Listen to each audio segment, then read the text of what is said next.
Howdy and welcome to Broke College Guy Cooks Ancient Greek Food. I am your host, Broke College Guy, aka Charles. If you were to turn that camera around, you would see my camerawoman slash co-host, Broke post-college fiance, Cora. Hey. So today we are going to make a number of recipes from a Greco-Roman source. These come from a book. Well, there goes the bag for our kindling. Stick that under this chair here. Modern Ingenuity.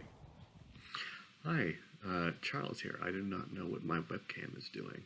Anyway, I'm going to be popping in here just to kind of discuss some of the things that are going on in this video, mostly addressing places where I messed up, because I messed up a lot. For context, we decided to do this recipe with an open fire, because why not? Only place to do that was at my parents' house in Cheney, and unfortunately, the only day we were able to do it, it was forecasted to rain and or snow. So throughout this video, it might not look like it, but we were kind of panicking, trying to get this finished before it started precipitating. So yeah, I made a number of mistakes. Just to let you know, I'll be popping in here to address those.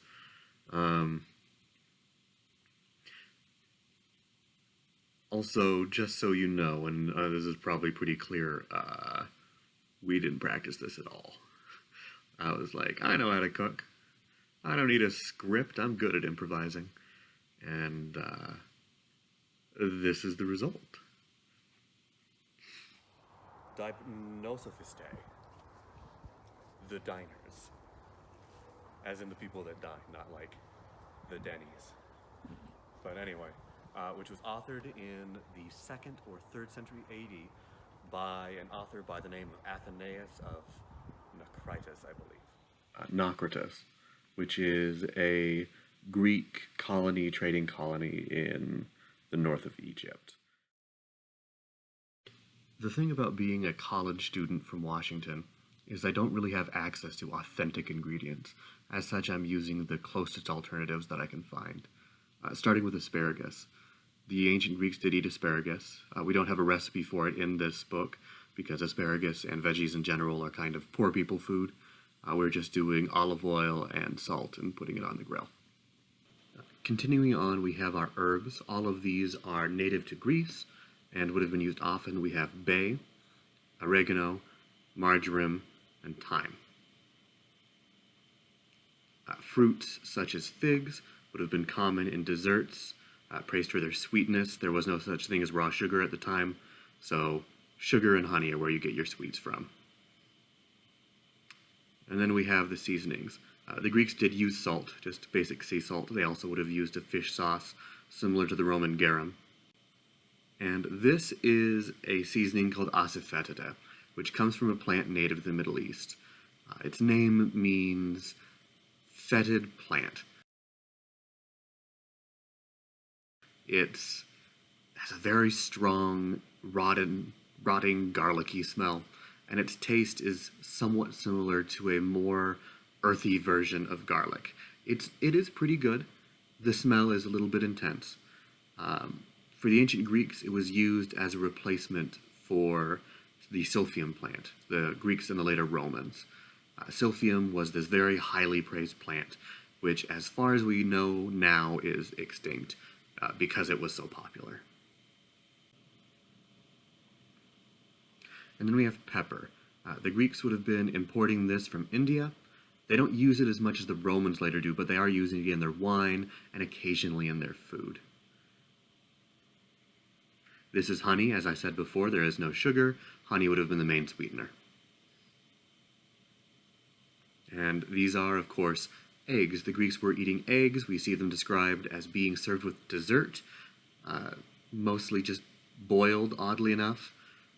Moving on, we have the Mediterranean triad, which are the 3 crops which are at the center of Mediterranean agriculture. And these are wine, grapes, cereal, which is in this case either barley and or wheat, and olives.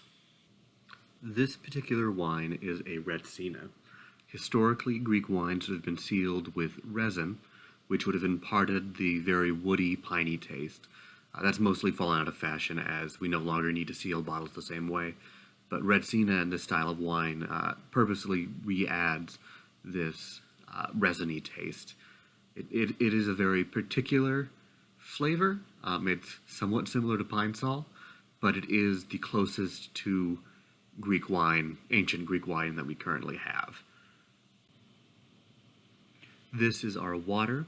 We also have cinnamon in there, which once again would have been available via India, and pepper. A lot of times they would also season it with salt and sweeten it with honey. I decided not to do that just because I didn't want to overpower it, and I didn't know what amount to add of those certain ingredients. Perhaps my biggest setback is that these recipes ask for a fig leaf, for these dishes to be wrapped in fig leaves. And unfortunately, fig leaves are very hard to find. All I could find were ground dried fig leaves, which isn't going to work for wrapping something. As such, the closest alternative that I could find that would work was banana leaves, which is going to impart a slightly different flavor, but the cooking style is going to be the same. Unfortunately, and at this moment, I don't know that, but I don't know this, but I needed to soak those banana leaves, which I failed to do, and that's going to have repercussions later. I also should have soaked the twine that I'm using, once again with repercussions later. But with all the ingredients figured out, I think that it is time to get to cooking.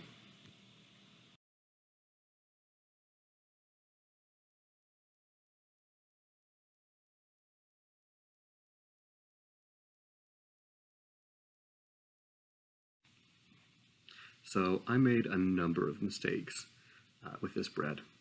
First things first, this bread comes from a recipe from the Classical Cookbook by Andrew Dalby and Sally Granger, and it is originally for barley rolls, which is where we get our first snag. Despite looking at Safeway, at Winco, we couldn't find barley anywhere. It was kind of weird, actually.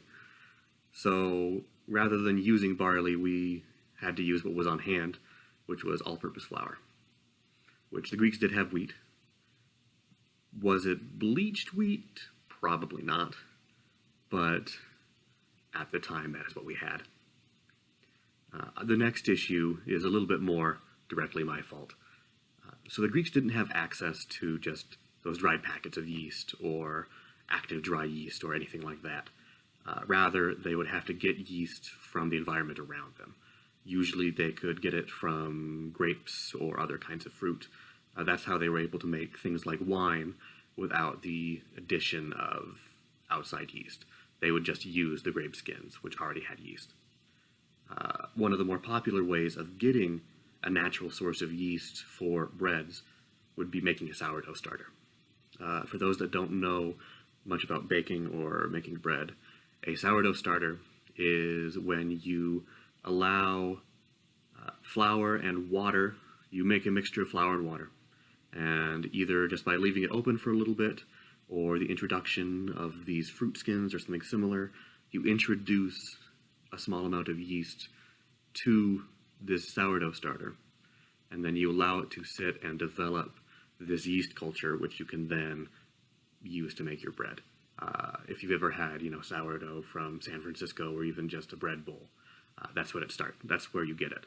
And a lot of these sourdough mixes can be decades old because as long as you keep feeding it, it'll keep growing.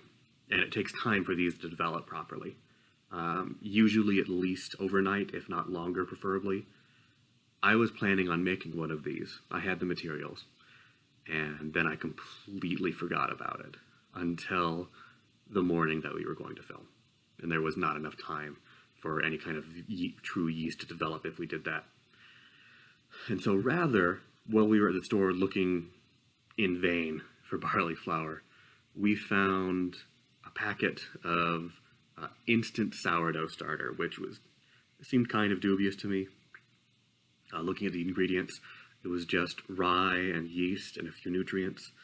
But at that point, I was kind of desperate, and so I figured, yeah, this will work.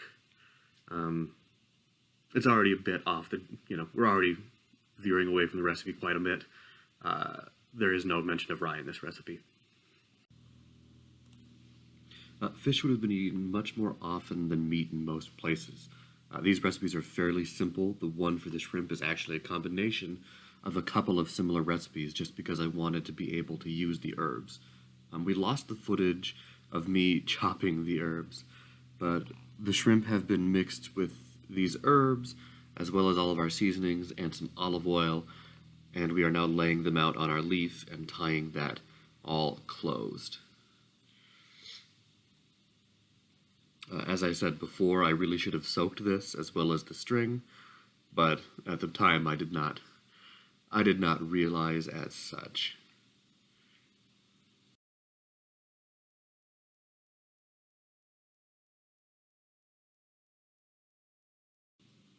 For our tuna, this is very, very simple. It is nothing but tuna, salt, and oil. Archestratos is very specific about not adding vinegar, and he's very critical of the Sicilians about their addition of cheese to tuna. He specifically says no cheese.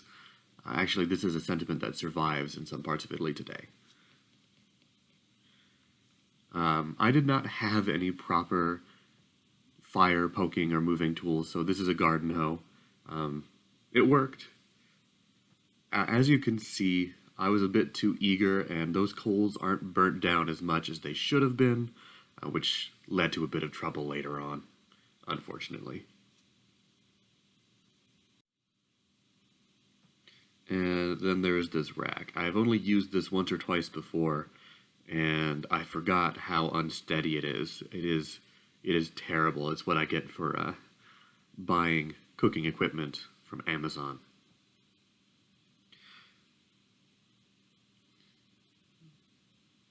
So we're setting the tuna onto our cast iron skillet. Of course, the Greeks wouldn't have had cast iron, but this is the best medium that I had for this. We're adding a little bit more oil and a little bit more salt. And then I am putting the asparagus onto the grill very carefully, as you can see.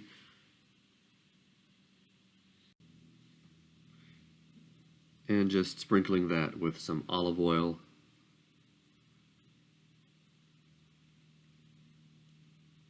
And a little bit of salt. And now we're just going to let that sit and cook. And then we have the disasters. First off, as I suspected, the platform collapsed and I lost almost all of my asparagus. And then disaster struck again. This is when I realized that, oops, I should have soaked the banana leaves, as I am trying to remove this package and I'm instead pulling out little charred shrimp. They still tasted good, but yeah, this definitely isn't what I was going for. That little flaming bundle is the leaf. So watching this over again and editing it, I messed up a lot. I had to stop this video. I had to stop the editing process to go cook dinner, partially just because, it's dinner time, but also just because I needed to hype myself up again and show to myself that I know how to cook. Because this video does not really help my credentials much. Here's a photo of that. With everything cooked, it was then time to set everything up. As you can see, I'm honeying the figs. These are going to be our dessert. I forgot to mention that we did have a cheese. This is just a store-bought feta. Would have been similar to what they had back then. And you can see our little sad buns. Cork pop in 1, 2, 3. That was nice. Now I'm going to be mixing the wine. Of course, the Greeks always mixed their wine. They viewed not mixing it as barbaric. I've never tried mixed wine before. I am going by a 3 parts water to 1 part ratio, a 1 part wine ratio. And as you can see, what comes out is basically clear. It's almost impossible to tell that this isn't water. You can definitely taste the difference, but you do lose some of the sweetness. I do understand why they were putting honey with this. I didn't get much flavor from the pepper or the cinnamon. I wonder if they would be boiling that or something to just get a little bit more of those flavors out and into the drink itself. This did all end up becoming our dinner, and it was really good.